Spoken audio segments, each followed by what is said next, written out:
La gracia y la paz del Señor. Hoy es nuestra última enseñanza del libro de Santiago. Entonces, si me acompañan, vamos a Santiago 5:7.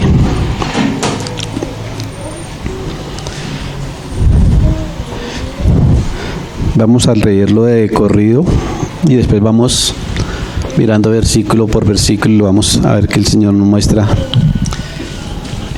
en esta mañana. Amén. ¿Lo tenemos?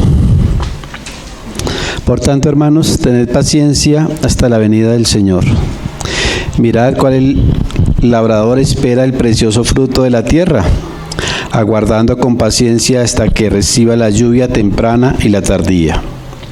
Tened también vosotros paciencia y afirmad vuestros corazones, porque la venida del Señor se acerca. Hermanos, no os quejéis unos contra otros, para que no seáis condenados. He aquí el juez está delante de la puerta. Hermanos míos, tomad como ejemplo de aflicción y de paciencia a los profetas, que hablaron en nombre del Señor. He aquí tenemos por bienaventurados a los que sufren. ¿Habéis oído de la paciencia de Job y habéis visto el fin del Señor? Que el Señor es muy misericordioso y compasivo. Pero sobre todo, hermanos míos, no juréis ni por el cielo, ni por la tierra, ni por ningún otro juramento, sino que vuestro sí sea sí y vuestro no sea no, para que no caigáis en condenación. ¿Está alguno entre vosotros afligido? Haga oración. ¿Está alguno alegre? Cante alabanzas.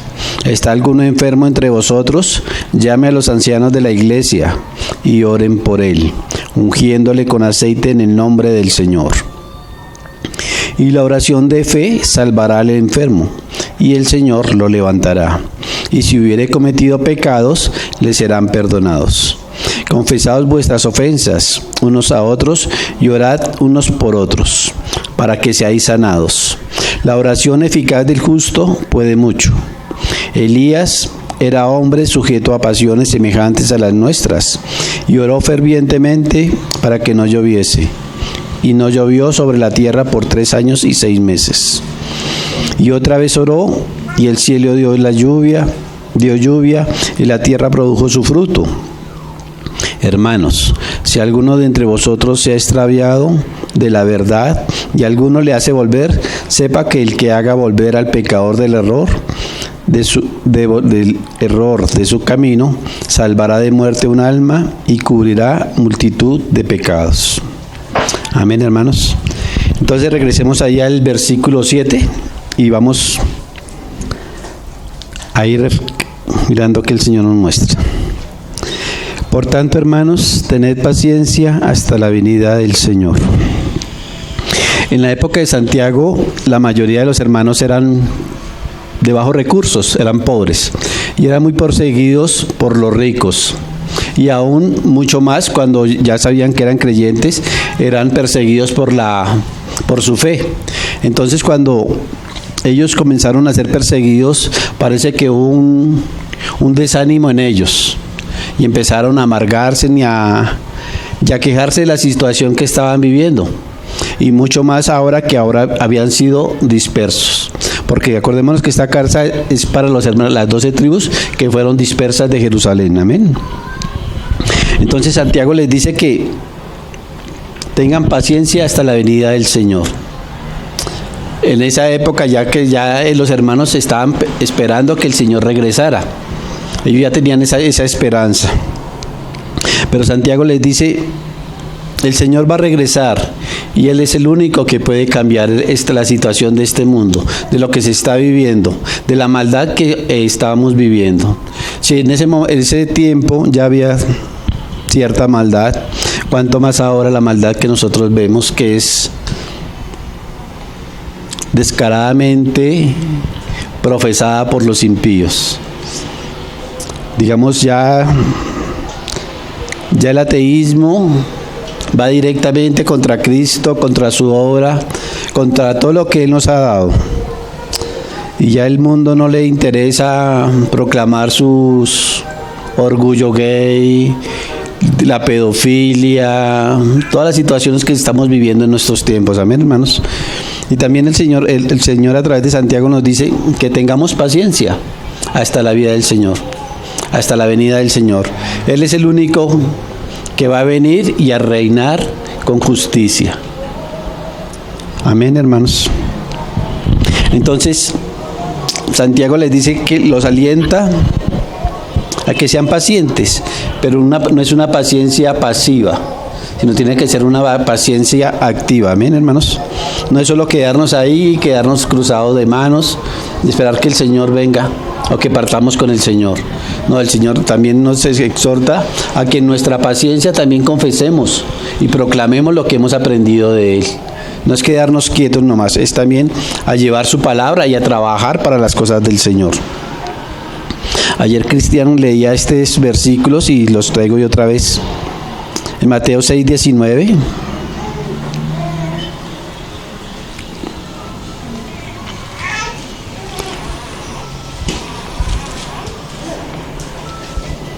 Dice la palabra del Señor: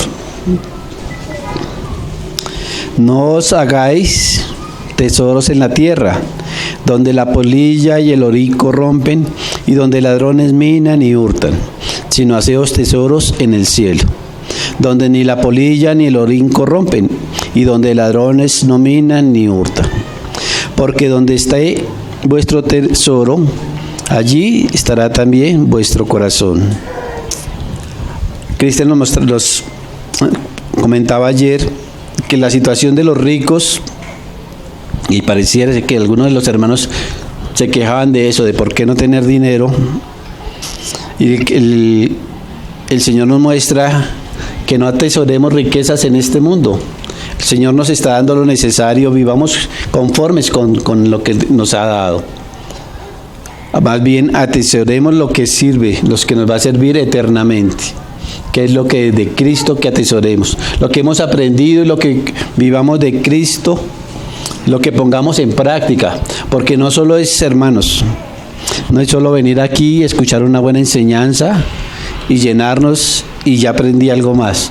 No, lo que nosotros hemos escuchado es para que se haga vida en nosotros. Cambiemos nuestra forma de que venimos caminando cuando estamos caminando mal delante del Señor. Que cuando nosotros escuchamos una voz de arrepentimiento, nos arrepintamos y volvamos al Señor. Y no solo eso, que cuando estemos en pleito con algún hermano, perdonemos al hermano. Que cuando estemos en una situación difícil en el trabajo, oremos por nuestros empleadores si no son creyentes. Todo eso tiene que hacerse vida en cada uno de nosotros. Amén. Sigamos leyendo ahí. La lámpara del cuerpo es el ojo. Así que si tu ojo es bueno, todo tu cuerpo estará lleno de luz. Pero si tu ojo es maligno, todo tu cuerpo estará en tinieblas.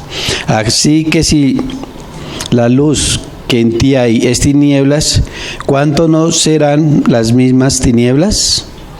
Ninguno puede servir a dos señores, porque aborrecerá al uno y amará al otro, o estimará al uno y menospreciará al otro. No podéis servir a Dios y a las riquezas. A Mamón, como es el Dios de las riquezas, nos compartió ayer nuestro hermano. Entonces nuestro corazón no puede estar divagando en que quiero tener estas cosas. Quiero tener un mejor carro, una mejor casa, y a la vez esperar que Dios me bendiga. Nuestro corazón tiene que estar anhelando las cosas de Dios. Cuando nosotros anhelamos las cosas de Dios, ¿qué dice la palabra? Lo demás vendrá por añadidura. Cuando nosotros buscamos el reino de Dios, el Señor nos va a bendecir y nos va a dar las añadiduras, no conforme a nuestro parecer, a nuestro querer. Él sabe qué necesitamos y qué podemos aún administrar, hermanos. No que las riquezas sean malas en sí, sino cuando nuestro corazón está solo puesto en ellas, cuando nuestro corazón está solo viviendo para ellas. Ayer hablábamos de un versículo que dice que ellos engrosaban su corazón y como para llevarlos al matadero. Entonces, cuando nosotros engrosamos nuestro corazón de riquezas de situaciones que son solo de esta tierra, nos va a llevar a la muerte espiritual, hermanos.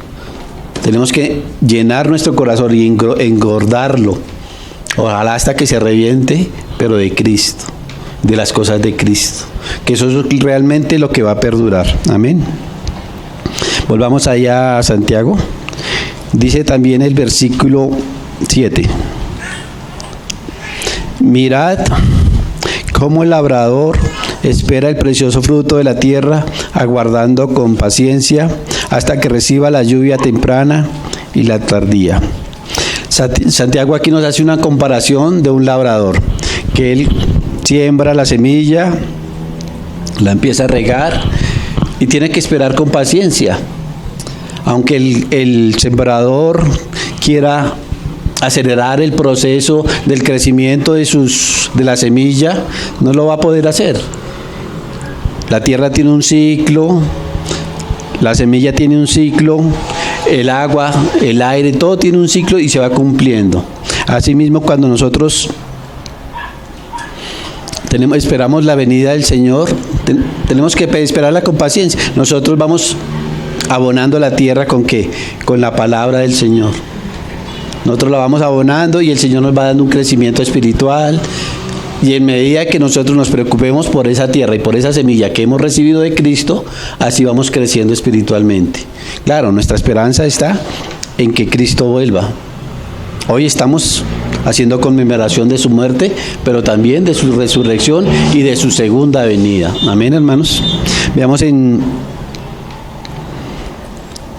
segunda de Pedro, ahí atrásito.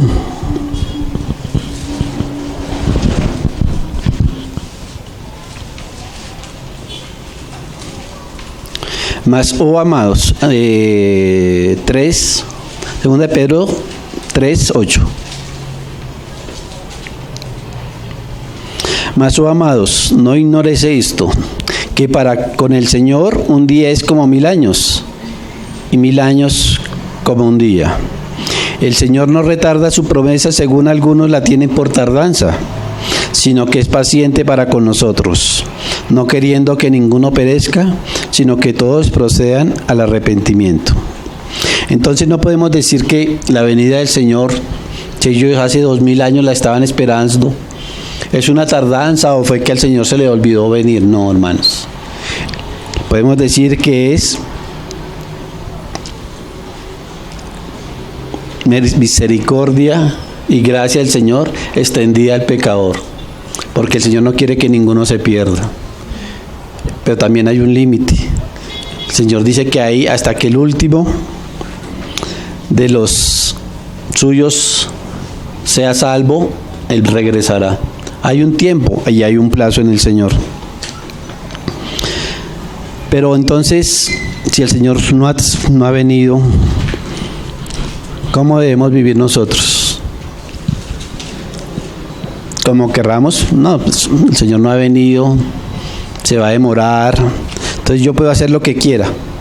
Yo puedo, volverme unos 2 años al mundo, hacer lo que antes hacía, porque el Señor, si hace 2000 años no ha venido, no creo que vaya a venir en esta época. Pero no, hermanos, la palabra nos dice que tenemos que vivir como si el Señor viniera hoy mismo. Tenemos que vivir en santidad y en piedad. Veamos eso ahí en segunda de Pedro también, desde el 3:10.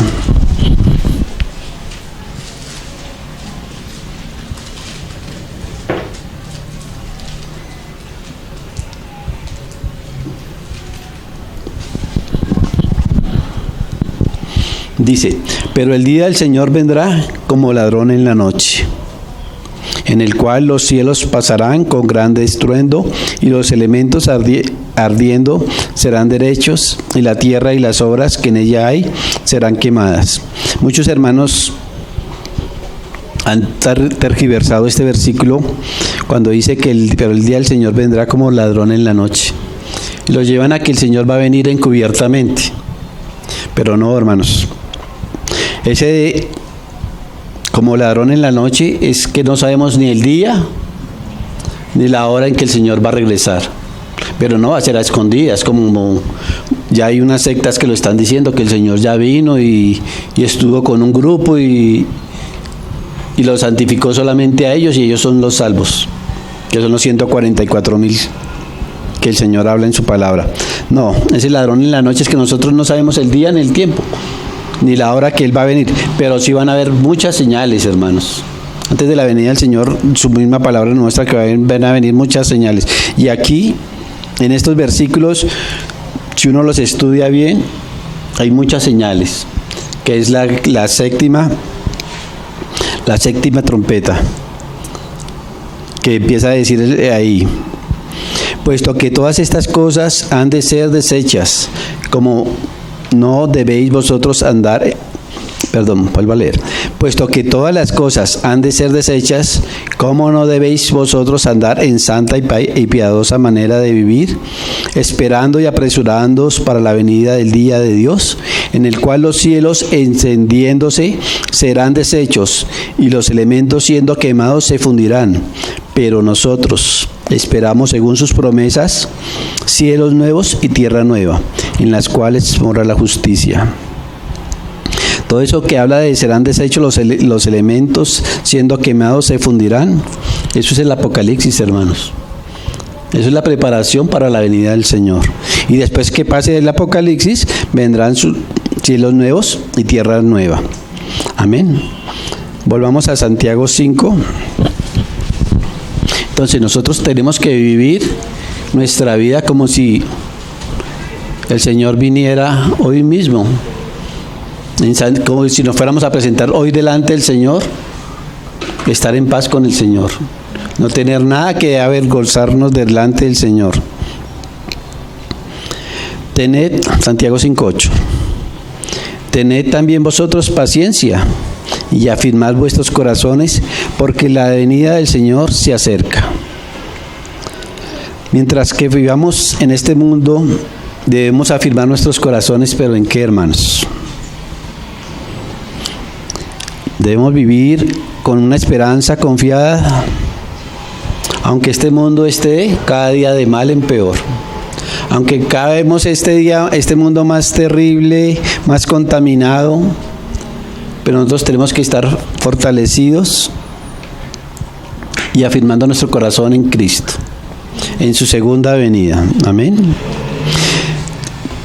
Debemos afirmar nuestros corazones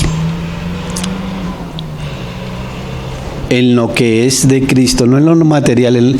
Nosotros, es que hago tanto énfasis en lo material porque es que en la vida de Santiago, en la carta de Santiago, él habla de lo espiritual, pero de lo material. En sí, él le mostraba a los hermanos que ellos se querían aferrar a las cosas materiales, a vivir en las cosas materiales, pero eso no era fruto ni vida para ellos.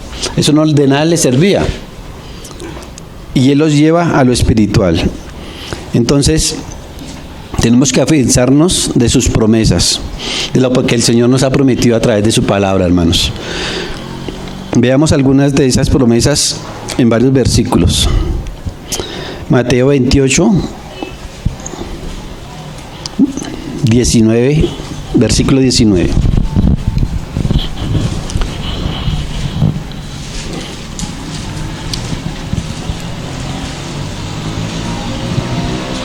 ¿Lo tenemos? Dice: por tanto, id y haced discípulos a todas las naciones, bautizándolos en el nombre del Padre y del Hijo y del Espíritu Santo, enseñándoles que guarden todas las cosas que os he mandado. Y he aquí, yo estoy con vosotros todos los días, hasta el fin del mundo. Amén, hermano. Lo que leía nuestra hermana en la cena. Todos los días el Señor estará con nosotros. Él no se olvida, aunque estemos pasando por situaciones difíciles, aunque tengamos riquezas, aunque estemos viviendo un tiempo feliz. Él siempre está con nosotros. No solamente que Él no va a estar con nosotros cuando estemos en dificultades, también cuando estemos gozosos, el Señor también está con nosotros. Primera de Timoteo 6:12, ahí hay otra promesa.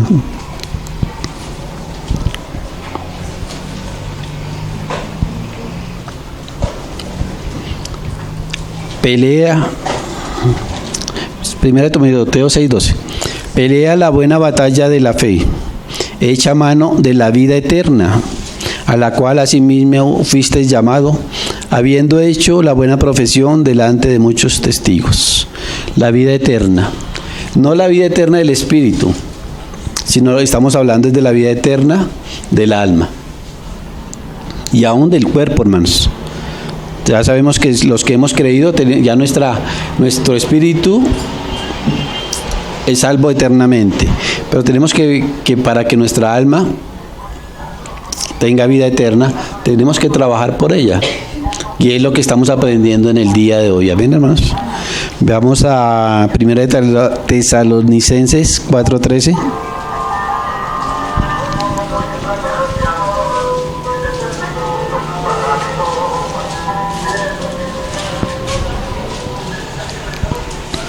Dice la palabra del Señor: tampoco queremos, hermanos, que ignoréis acerca de los que duermen, para que no os entristezcáis como los otros que no tienen esperanza. Porque si creemos que Jesús murió y resucitó, así también traerá Dios con Jesús a los que durmieron en él.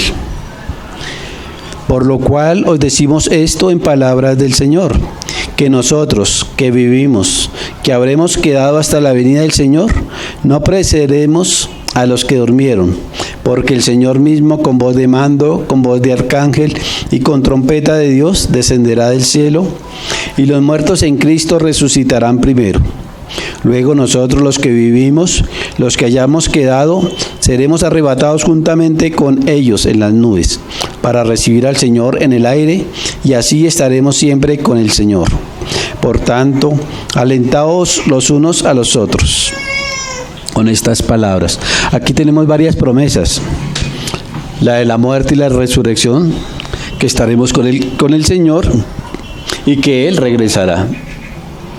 Entonces tenemos que aferrarnos a esas promesas. El Señor, si vemos la mayoría de las epístolas, el Señor en cada epístola nos tiene promesas. Valoremos esas promesas que el Señor nos ha dejado, hermanos. Santiago 5:9.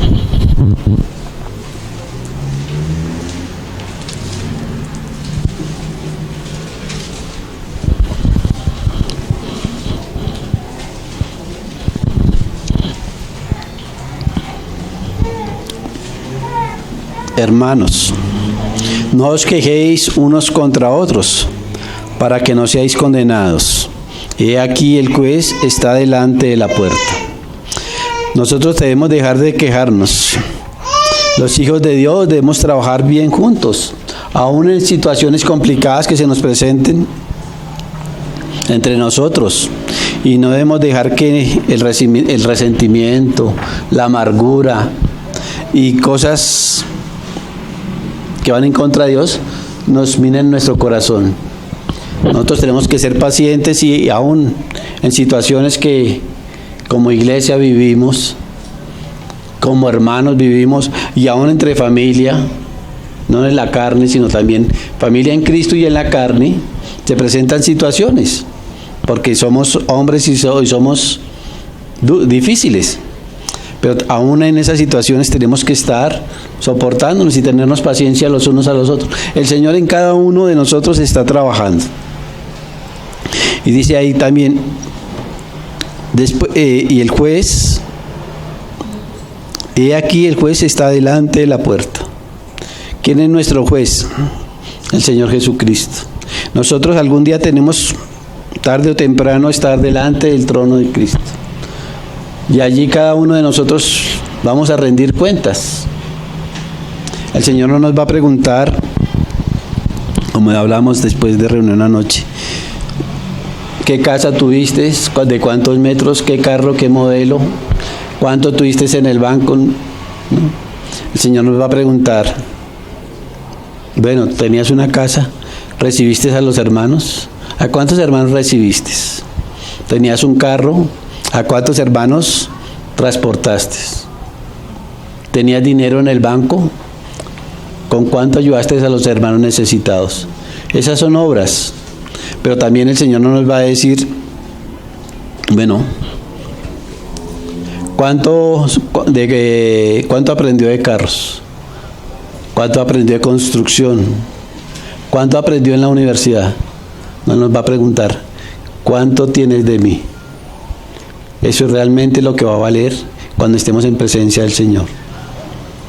Ahí es cuando nos muestra que nosotros podemos sobreedificar en oro, plata y piedras preciosas, o madera, heno, hojarasca.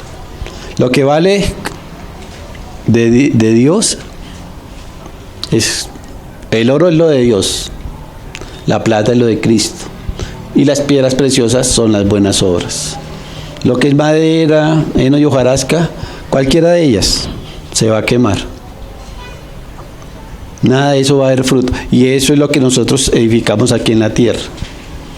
Solo lo celestial, lo de Cristo, lo del Padre, lo del Espíritu Santo, que haya en nosotros, que hayamos recibido y lo hayamos puesto por obra, es lo que va a perdurar en la presencia del Señor.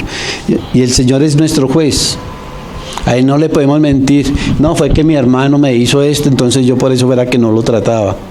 O no, fue que mi esposa me hizo esto, entonces por eso fue que tuve yo esa actitud con ella.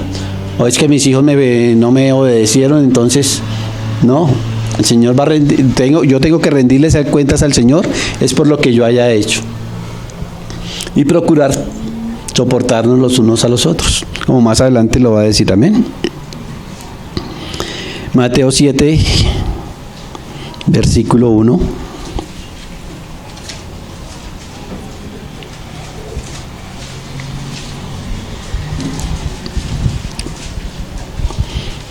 Y esto sí que es tremendo, hermanos.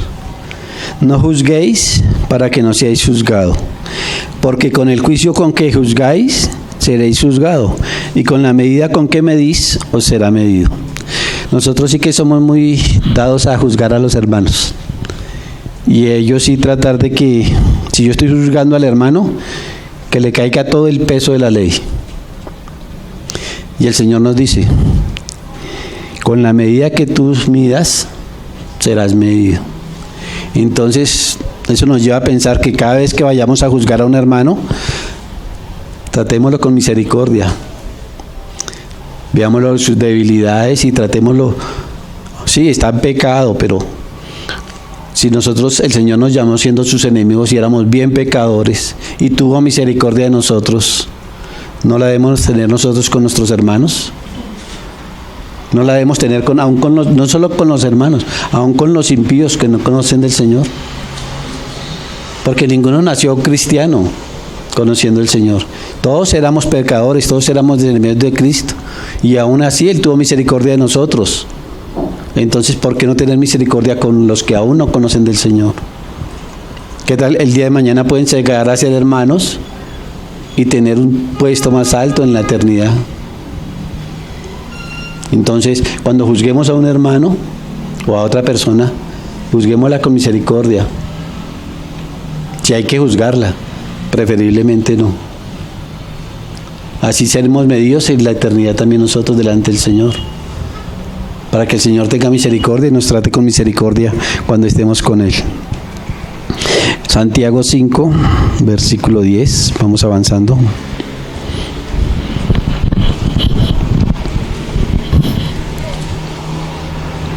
Hermanos míos, tomad como ejemplo de aflicción y de paciencia a los profetas que hablaron en nombre del Señor.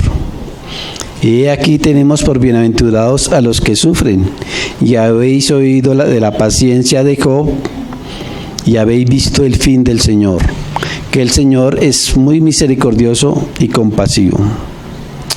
Un profeta en los tiempos del Señor y antes era alguien que llevaba valientemente la palabra de Dios, porque ellos conocían y Santiago le estaba escribiendo a las 12 tribus, y ellos conocían de qué les estaba hablando Santiago, porque ellos habían visto el fin de Juan el Bautista y seguramente ya conocían la historia de los profetas antiguos.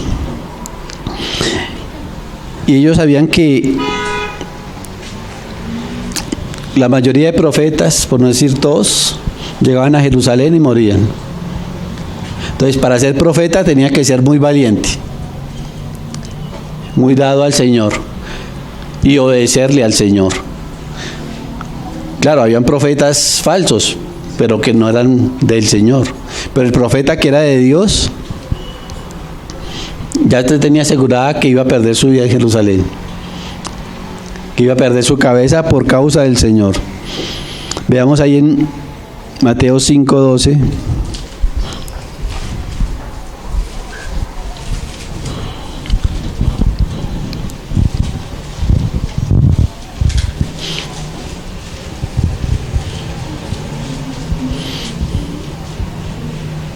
Dice: gozaos y alegraos, porque vuestro galardón es grande en los cielos, porque así persiguieron a los profetas que fueron antes de vosotros.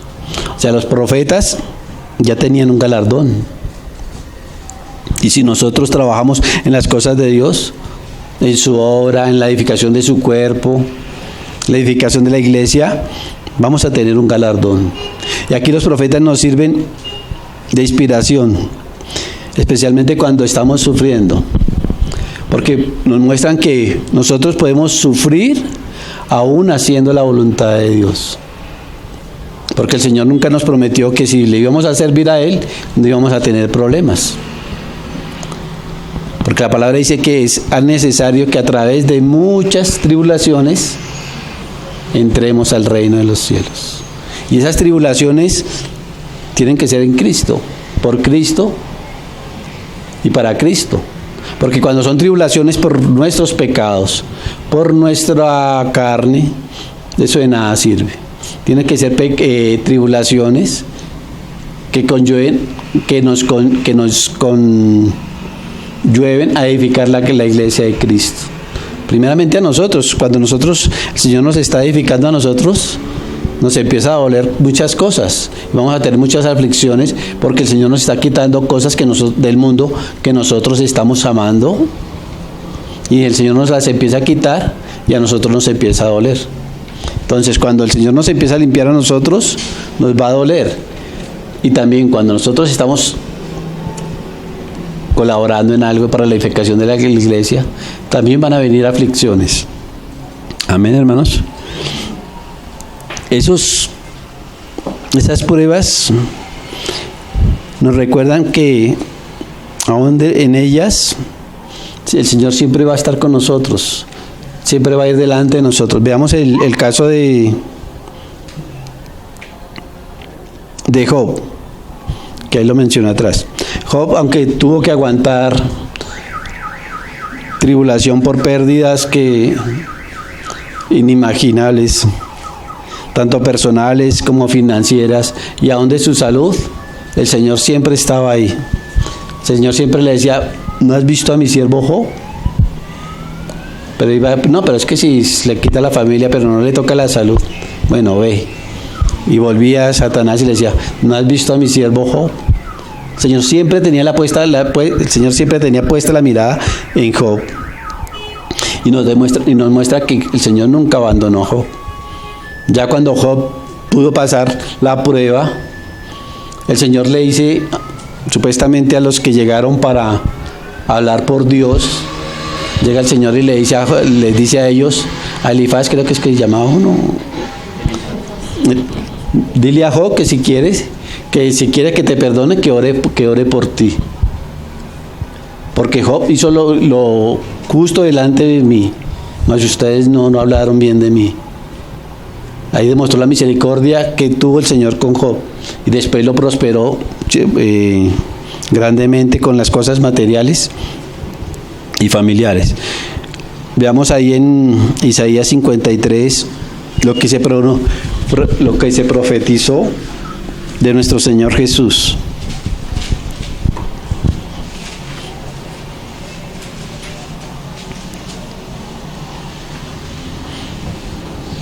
Desde el versículo 3, Isaías 53, 3.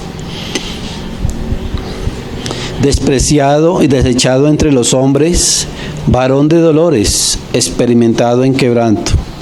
Y como que escondimos de él el rostro, fue menospreciado y no le estimamos. Ciertamente llevó él nuestras enfermedades y sufrió nuestros dolores, y nosotros le tuvimos por azotado, por herido de Dios y abatido. Mas él herido fue por nuestras rebeliones, molido por nuestros pecados. El castigo de nuestra paz fue sobre él, y por su llaga fuimos nosotros curados. Todos nosotros nos descarriamos como ovejas, cada cual se apartó por su camino, mas Yahvé cargó en él el pecado de todos nosotros. Angustiado él y afligido, no abrió su boca como cordero. Como cordero fue llevado al matadero, y como oveja delante de sus trasquiladores enmudeció y no abrió su boca. En medio del sufrimiento debemos recordar siempre la misericordia y la compasión de Dios. Aunque el sufrimiento de Job fue una cosa temporal y tuvo después eventualmente grandes bendiciones, reflejando la misericordia y la compasión de Dios, el sacrificio y sufrimiento de nuestro Señor Jesús fue eterno, hermanos. Que Él nos da vida eterna, nos limpia de pecados y sana nuestras heridas, hermano. Entonces, el sufrimiento que el Señor, por el cual el Señor pasó a través de la cruz, fue para la misericordia y bendición de nosotros. Tenemos que valorar todo lo que el Señor nos da, hermanos. Muchas veces nosotros leemos este versículo de Isaías y lo podemos pasar por alto. Pero ahí vemos la misericordia, el amor, la gracia que fue derramada por nuestro Señor Jesucristo allí en la cruz, por cada uno de nosotros, que realmente todos deberíamos haber pasado por esa cruz, porque no hay ni uno digno de no pasar por allí. Amén, hermanos. Démosle gracias al Señor porque Él es bueno y misericordioso con cada uno de nosotros. Cuando vengan nuestros tiempos difíciles, busquemos en la palabra de Dios, leamos sus promesas para con nosotros, leamos acerca de su amor, de su fortaleza, de su sabiduría y su amor. Leamos cómo Dios ha ayudado a miles de hombres y mujeres que confiaron en Él a través de los siglos. Leamos acerca de la salvación de Dios y de su poder restaurador. Cuanto más leamos y estudiemos la palabra de Dios, más crecerá nuestra fe. Cuanto más confiemos en Dios, más crecerá nuestro entendimiento de que Dios es digno de confianza en todo momento y en todas las cosas. Cuando más estemos en la presencia de Dios, más seguros nos sentiremos. Aún en los momentos más difíciles y las circunstancias más terribles en cada momento de nuestra vida, solo el Señor es nuestra seguridad. ¿A quién más vamos a acudir sino solo a Él, hermanos? Él fue el que nos amó antes de que naciéramos. Él fue el que dio su Hijo por nosotros. El Señor Jesús fue el que murió en la cruz por nosotros, por amor. Confiémonos en sus manos, hermanos. Acordémonos de sus promesas, que podamos vivir por Él y para Él, hermanos. Santiago 5:12.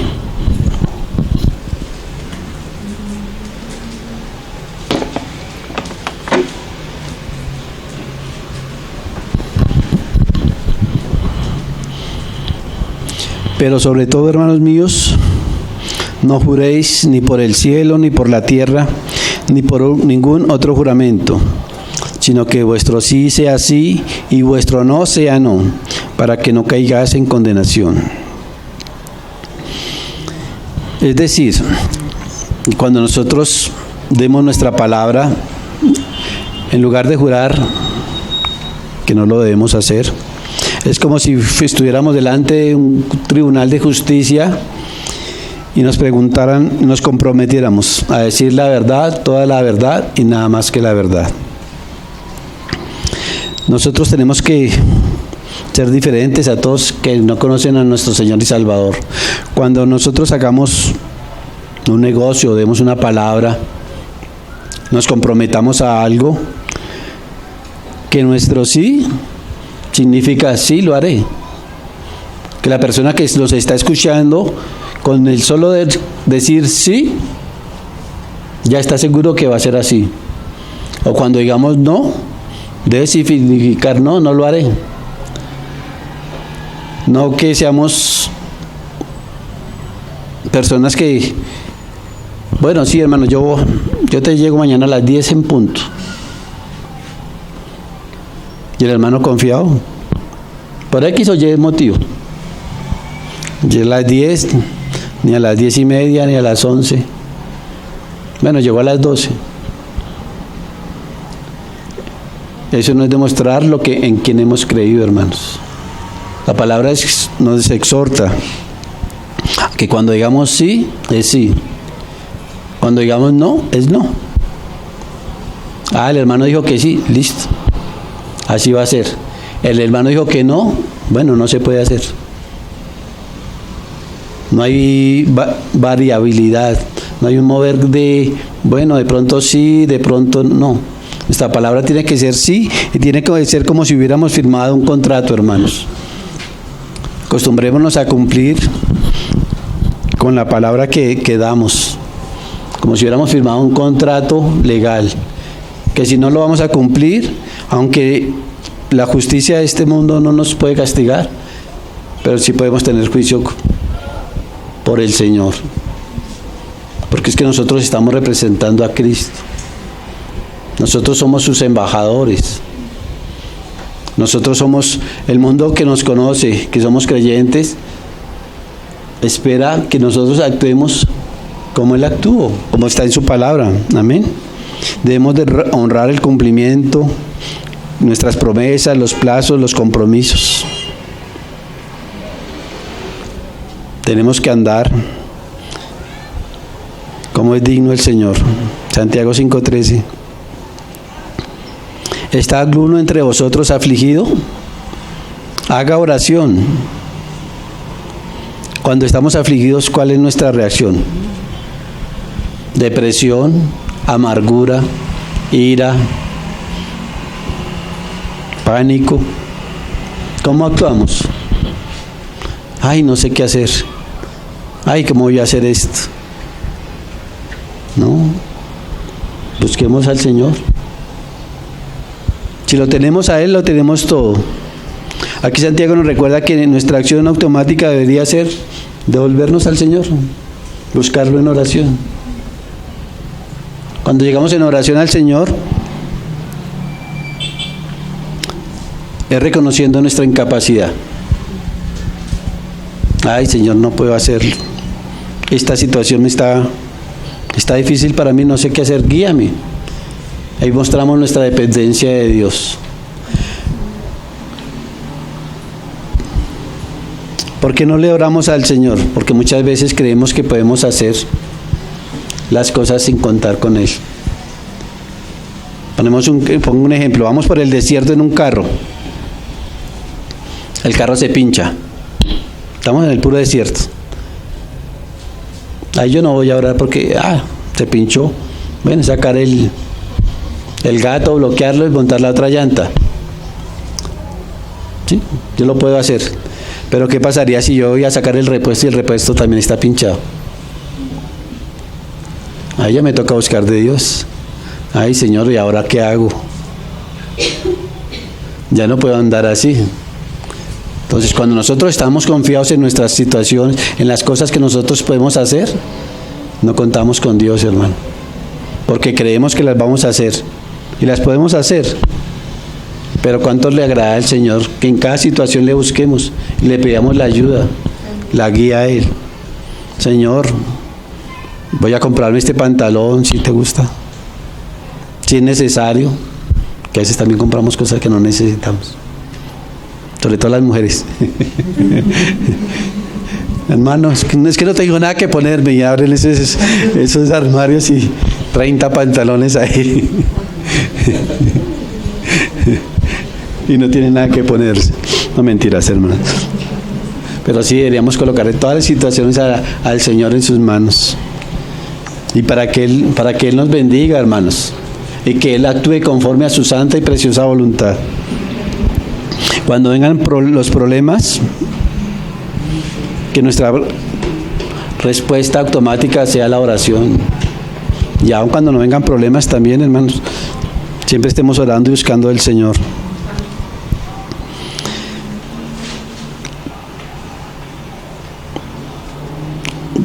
Quería leer algo, se me pasó. Bueno, sigamos que pronto que está más adelante.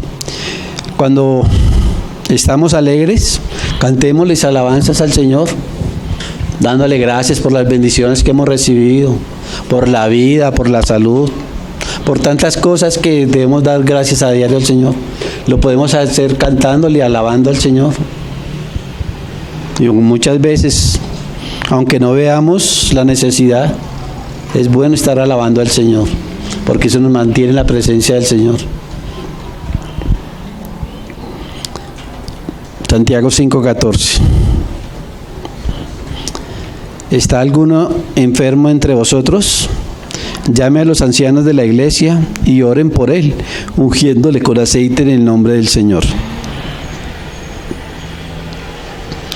Santiago sabía que en ese tiempo la sanidad podía actuar a través de la fe, que el Señor ellos habían visto cómo el Señor oraba por los enfermos y ellos eran sanados. Y ellos nos da un ejemplo a nosotros: cuando hay un hermano que está enfermo, llame a los ancianos de la iglesia. Ellos representan, llamémoslo así, una autoridad espiritual. Y ellos pueden venir y orar por el hermano. Si es la voluntad del Señor, lo sanará, porque muchas veces tampoco es la voluntad del Señor. En esto de la sanidad es muy tremendo, porque a unos hermanos sí sana y a otros pues el Señor le ayude, pero siempre va a estar en las manos del Señor el hermano. Pero también nos dice que la oración tiene que ser fervorosa, y eso lo vemos en Santiago 1:6, comenzando esta epístola. Pero pida con fe, no dudando nada, porque el que duda es semejante a la onda del mar, que se arrastra por el viento y echada de una parte a otra. Cuando nos llamen a orar por algún hermano, vamos con la certeza de que vamos de la mano del Señor. Oramos, nosotros vamos, no que imponemos las manos y oramos por el hermano. Si es voluntad del Señor, que el Señor lo sanará. Pero vamos con esa certeza que vamos delante del Señor. A través de la historia de la iglesia ha habido una ley de interpretación bíblica que dice: si fue enseñada por Jesús y practicada en el libro de los Hechos, y si hay una enseñanza sobre eso en las epístolas, entonces la aceptamos como una práctica de la iglesia. ¿Sí entendieron, hermanos? O sea, si el Señor predicó algo de la sanación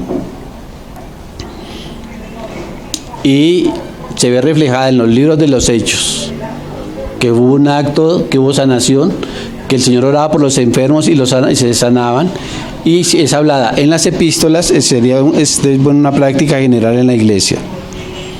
En los evangelios vemos la sanación de los enfermos en el ministerio de Jesús.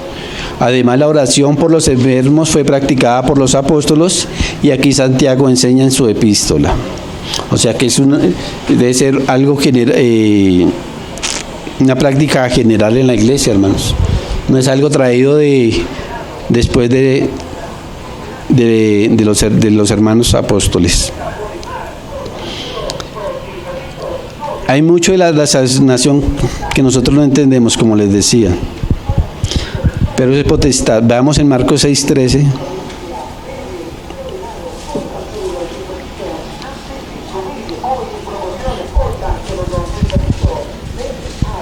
Nosotros lo que debemos hacer es ir a orar por el hermano, y que sea conforme a la voluntad del Señor siempre. Marcos 6:13. ¿Les dije Mateo? No. Es Marcos 6:13.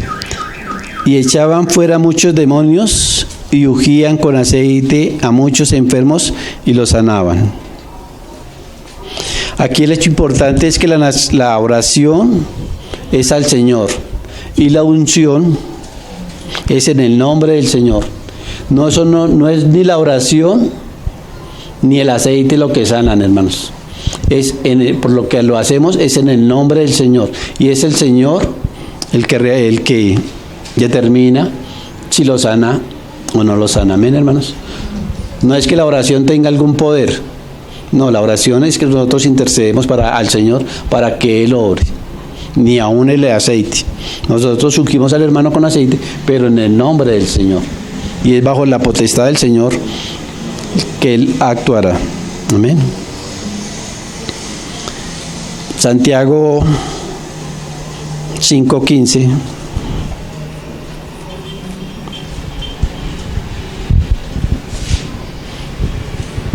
Y la oración de fe salvará al enfermo, y el Señor lo levantará, y si hubiere cometido pecados, le serán perdonados. Aquí Santiago hace una relación que a veces puede existir entre la enfermedad y el pecado. No que toda enfermedad tiene que ver con el pecado, pero sí hay enfermedades que son a causa del pecado. Veámoslo ahí en Juan 9:2.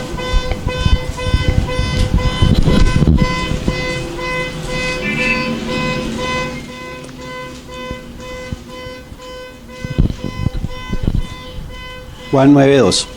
Y le preguntaron sus discípulos diciendo: Rabí, ¿quién pecó, este o sus padres, para que haya nacido ciego? Respondió Jesús: no es que pecó este ni sus padres, sino para que las obras de Dios se manifiesten en él. O sea, aquí no había relación del pecado, de la enfermedad, de haber nacido ciego, sino era para que Dios fuera glorificado. Y vamos a 1 Corintios 11:29, que allí sí hay pecado, y a través del pecado vienen las enfermedades.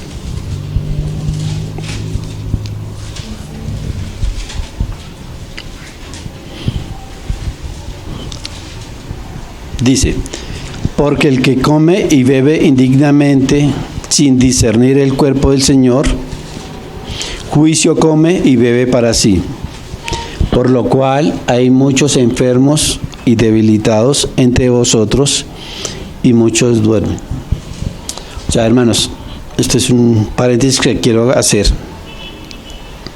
Si nosotros no somos conscientes de lo que es la cena del Señor, sería bueno no tomarla, porque eso puede traer juicio para nosotros o para las personas que no conocen realmente lo que están comiendo de Cristo, lo que es la cena. Porque muchos la toman porque ven a otros tomándola, y más cuando hay hermanos nuevos o personas nuevas que están llegando al Señor. Entonces, cuando nosotros invitemos a alguien, si no es creyente, digámosle que se abstenga de tomar la cena.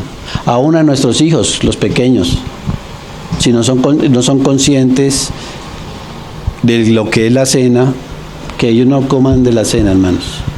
Eso nos va a librar de muchas cosas. Y vamos a estar nosotros honrando al Señor, porque estamos guardando a la persona para que no vaya a sufrir juicio. Amén. Santiago 5:16. O sea, a veces sí hay enfermedad por el pecado, y ahí debemos atacar en la raíz, o sea, el pecado. Primero que el hermano, la persona confiese su pecado, y el Señor lo puede sanar. Si la persona es consciente de su pecado y no lo confiesa, puede seguir en su enfermedad, y aún puede hasta dormir, dice la palabra del Señor. Pero dice, si nosotros nos probamos y confesamos nuestro pecado, el Señor nos sanará. Amén. Santiago 5:16. Confesad vuestras ofensas unos a otros, y orad unos por otros para que seáis sanados. La oración eficaz del justo puede mucho. Aquí Santiago Nos dice que aquí no se necesita un anciano. Cuando se llaman los hermanos para que oren por los enfermos, se llaman ancianos. Aquí no es necesario que haya un anciano para que esté de intermediario. Solamente un hermano puede acudir a otro. Le dice, hermano, mira, yo pequé contra ti, te confieso mi pecado, hice esto, hablé en contra tuya, obré mal contra ti, te pido perdón. Y si el otro hermano, si es sabio, le va a decir, sí, hermano, yo te perdono, el Señor sanará y perdonará el pecado de aquel hermano. Amén. Y ahí habrá sanidad, tanto espiritual como física también puede haber. El valor de confesar a viva voz el pecado y recibir del otro creyente la seguridad que ha sido perdonado puede sanar y puede curar muchas heridas. Amén. Podría ser que un hermano diga, bueno, es que yo no soy tan espiritual como para escuchar las confesiones del hermano y perdonar el pecado del hermano. Pero nosotros todos somos sacerdotes, hermanos, y nosotros tenemos a Cristo morando en nosotros, y Él puede decir, bueno, hermano, yo te perdono en el nombre del Señor. No se necesita ser muy espirituales para perdonar a alguien, ni que haya alguien muy más alto espiritualmente, entre comillas, para que sirva de intermediario. Nosotros mismos podemos perdonar a alguien y le podemos confesar nuestro pecado a otro hermano. Lo veamos por encima o espiritualmente o un poquito más abajo espiritualmente que nosotros. Amén. Todos entre los ojos del Señor somos iguales. Y aún en eso, para sanar heridas y curar enfermedades, nosotros podemos ayudar al hermano. Pero cuando un creyente es justo, su oración puede obrar eficazmente, que es lo que quiere decir aquí. Cuando el hermano escucha al hermano y que le pide perdón y el hermano dice, bueno, hermano, oremos. Esa oración es eficaz porque el Señor la escucha. Porque el Señor, eso es lo que el Señor quiere, que nos reconciliemos, que vivamos en paz los unos con los otros, como en esa verdadera comunión en Cristo. La palabra comunión quiere decir común, es algo como una unión que es común entre nosotros. Y esa unión común, ¿quién es? Nuestro Señor Jesucristo. Por eso es que estamos reunidos en torno aquí a Él. No entre nosotros mismos, porque aún entre nosotros mismos pueden haber diferencias. No podemos ser compatibles todos, pero lo que nos une y nos trae aquí es Cristo. Por eso es que estamos reunidos aquí delante de Él. Amén. En el 17. Elías era hombre sujeto a pasiones semejantes a las nuestras, y oró fervientemente para que no lloviese, y no llovió sobre la tierra por 3 años y 6 meses. Santiago nos hace notar que Elías, aunque fue uno de los grandes profetas del Señor, era un hombre como nosotros. Era un hombre normal, que tenía sus mismas dificultades y aún sus debilidades. Pero al igual que nosotros tenemos un Dios extraordinario que oye y contesta nuestras oraciones. Amén, hermanos. Veamos ahí en un poquito de Elías, ahí en 1 Reyes 17:1.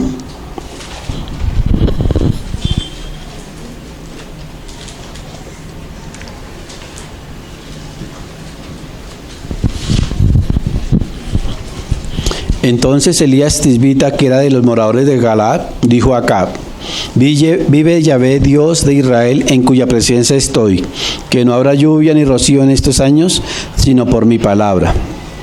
Y en 18, Primera de Reyes 18:40, después de que todos conocemos la historia, que llegaron los 400 profetas de Baal y hicieron un enredado ahí con agua para que lloviese, y ellos se golpeaban y todo y no llovió. Entonces Elías oró, le pidió al Señor y apagó el fuego. Y aquí en el 40 dice: entonces Elías les dijo: prended a los profetas de Baal para que no escape ninguno. Y ellos los prendieron, los llevó Elías al arroyo de Cisón y allí los degolló. Entonces Elías dijo a Acab: sube, come y bebe, porque una lluvia grande se oye. Acab subió a comer y a beber, y Elías subió a la cumbre del Carmelo, y postrándose en tierra, puso su rostro entre las rodillas y dijo a su criado. Aquí ya estaba orando Elías. Con la acción, no dice la palabra oración, pero su actitud de postrarse en tierra y poner su rostro entre las rodillas es una acción de orar. Y dijo a su criado: sube ahora y mira hacia el mar. Y él subió y miró y dijo: no hay nada. Y él le volvió a decir: vuelve 7 veces. A la 7ª vez dijo: yo veo una pequeña nube como la palma de la mano de un hombre que sube del mar. Y él dijo: ve y di acá, unce tu carro y desciende para que la lluvia no te ataje. Y aconteció que estando en esto, que los cielos se oscurecieron con nubes y viento, y hubo una gran lluvia, y subiendo acá vino a Jezreel. Aquí vemos que la oración del justo puede mucho, hermanos. Y también nos demuestra que Elías era un hombre normal en ese tiempo. Amén. Y es a través de la oración que nosotros descubrimos el plan de Dios para nuestra vida, hermanos. Solo con la oración. Si nosotros no tenemos tiempo de oración,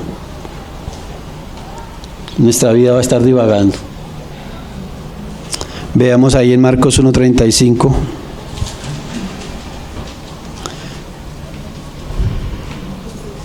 Y esto lo digo primeramente para mí. Levantándose muy de mañana, el Señor Jesús, siendo aún muy oscuro, salió y se fue a un lugar desierto y allí oraba. Los discípulos de Jesús sabían perfectamente que podían encontrar al Señor Jesús orando temprano en la mañana. Si ellos lo necesitaban, sabían que se podían levantar temprano y el Señor estaba orando. Cada vez que el Señor tenía que tomar una decisión importante, oraba. Cuando fue tentado para hacer cosas a la manera del mundo y no a la manera del Padre, Él oró. Cuando llegó el momento de escoger a sus discípulos, Él oró toda la noche. Si el Hijo de Dios oró una noche entera para poder determinar la voluntad del Padre, ¿cuánto más necesitamos nosotros orar, hermanos, para conocer la voluntad del Padre? Nosotros deberíamos estar las 24 horas del día orando, hermanos. Porque es que aún cuando nosotros estamos durmiendo, el Señor nos habla, hermanos. El Señor nos guía. El Señor nos ayude, hermanos.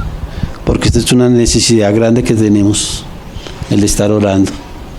Y no solo por nosotros, sino los unos por los otros, para poder conocer la voluntad del Padre. Santiago 5:19, ya para terminar, hermanos.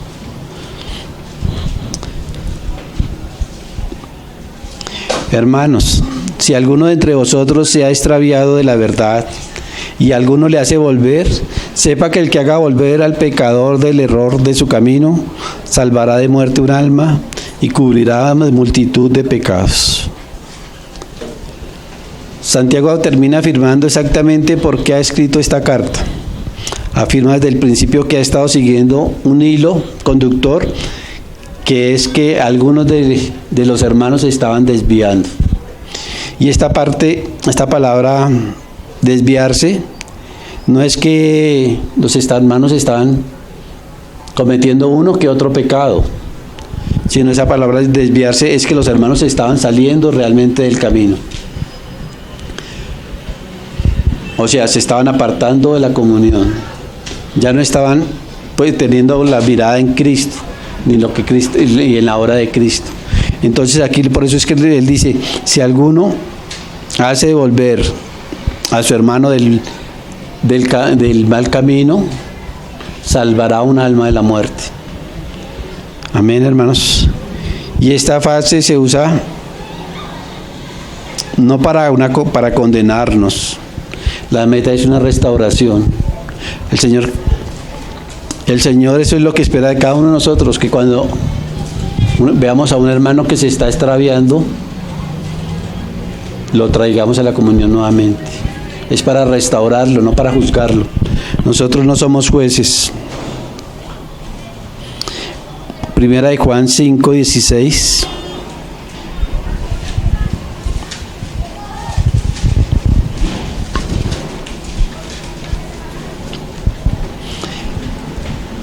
Si alguno viere a su hermano cometer pecado que no sea de muerte, pedirá y Dios le dará vida. Esto es para los que cometen pecado que no sea de muerte. Hay pecado de muerte por el cual yo no digo que se pida. Toda injusticia es pecado, pero hay pecado no de muerte. Ese pecado que es de muerte, que Juan dice que no se pida, si quieren una explicación bien clara, en mi página hay una prédica del hermano Ginos acerca de ella. El pecado de muerte, por el cual no se puede pedir. Bueno, que Juan dice que no pidamos por él. Pero el hermano que trae al otro que no es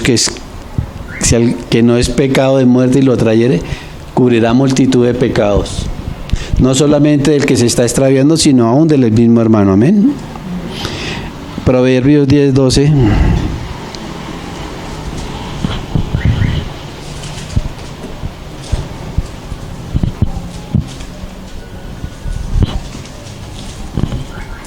Dice: el odio despierta rencillas, pero el amor cubrirá todas las faltas. Y Primera de Pedro 4:8.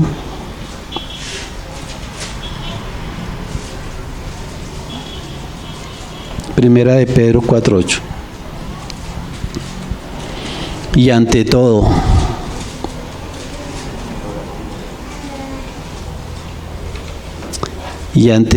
tened entre vosotros ferviente amor, porque el amor cubrirá multitud de pecados. Lo opuesto al amor es el odio, que desparrama rumores y despierta contiendas. Para Santiago, el amor actúa atrayendo al otro tan gentilmente como sea posible, de modo que se arrepienta. Ese arrepentimiento será aceptado por Dios, quien perdonará los pecados. Entonces la persona perdonada continuará por el buen camino, gozándose en las pruebas, porque sabe que su recompensa está cerca. Amén, hermanos.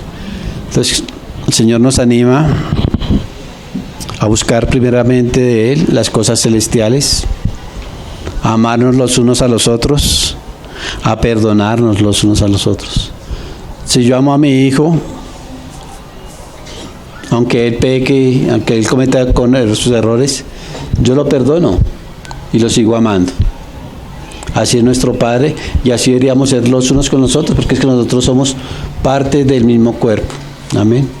Amémonos y perdonémonos los unos a los otros. Sí, todos cometemos fallas, cometemos pecados, pero en la misericordia del Señor, que no practiquemos ese pecado. Porque ya cuando se practica ese pecado, sí ya hay otras instancias. Amén, hermanos. Pero los pecados que somos conscientes y nos arrepentimos, el Señor nos perdona. Amén, hermanos. Señor Padre amado, en tu santo y precioso nombre te damos gracias por tu palabra, Señor Jesús. Te pedimos, Señor, que nos guíes, Señor, cada día más a mirarte a ti, Señor, a trabajar para tu obra, bendito Señor, a servirte a ti, Señor Jesús, a dejar de hacerle ladrillos ya al faraón, Señor Jesús, y podamos tener frutos celestiales, Señor Jesús. Sigue trabajando en cada uno de nosotros, Señor, individual y colectivamente, Señor Jesús. Sigue limpiándonos, Señor. Sigue librándonos de nosotros mismos, Señor.